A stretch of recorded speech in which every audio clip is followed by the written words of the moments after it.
बिस्मिल्लाहिर्रहमानिर्रहीम। अस्सलाम वालेकुम व्यूअर्स, उम्मीद है आप सब खैरियत से होंगे। आज की रेसिपी बहुत ही स्पेशल होने जा रही है। आज मैं बनाने जा रहा हूँ खोया। खोया बनाना बहुत ही आसान है। खोया बनाने के लिए सबसे पहले मैंने कढ़ाई ली है। आप नॉन स्टिक बर्तन भी ले सकते हैं। मैंने कढ़ाई ली है। अगर आप नॉन स्टिक बर्तन लेंगे तो उसमें आप लकड़ी का चम्मच यूज़ करेंगे।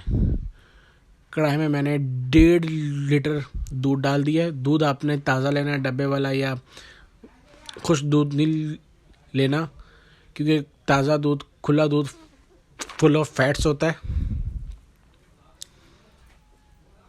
इसको आपने तकरीबन 20 मिनट जो है वो आपने इसको हाई टू मीडियम फ्लेम पर पकाना है।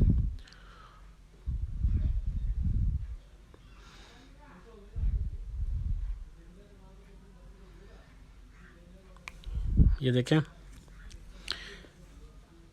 इसी दौरान अगर आप हमारे चैनल पर नए हैं तो हमारे चैनल को सब्सक्राइब, वीडियो को लाइक और शेयर ज़रूर कीजिए और बेल आइकन पर लाजमी क्लिक कीजिए ताकि हर नई आने वाली वीडियो आप तक बआसानी पहुंच सके। आज की रेसिपी आप घर में बनाएं, बहुत ही आसान है। खोया हलवा जहाज में ज़्यादातर इस्तेमाल होता है। इसे आप बनाकर फ्रीज़ कर सकते हैं और बाद में यूज़ कर सकते हैं। ये देखिए, इसको हमने हाई टू मीडियम फ्लेम पे पकाना है 20 मिनट। ये देखें, इसकी मैंने 20 मिनट पकाने के बाद इसकी एक कंडीशन हो गई है।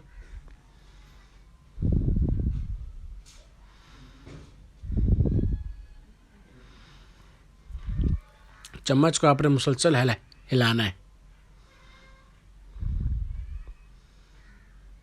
देखिए, खोया हमारा तकरीबन रेडी हो चुका है। फ्लेम जो है वो आपने ऑफ कर देना है। फ्लेम ऑफ करने के बाद आपने खोए को डिश आउट करना है।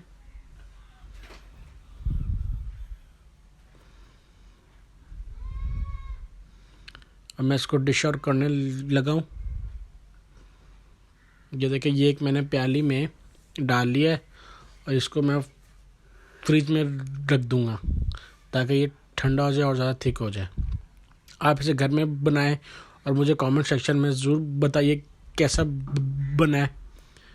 इंशाल्लाह नेक्स्ट वीडियो के साथ दोबारा हाजिर होऊंगा। तब तक के लिए अपना बहुत सा ख्याल रखिएगा। खुदा हाफिज़।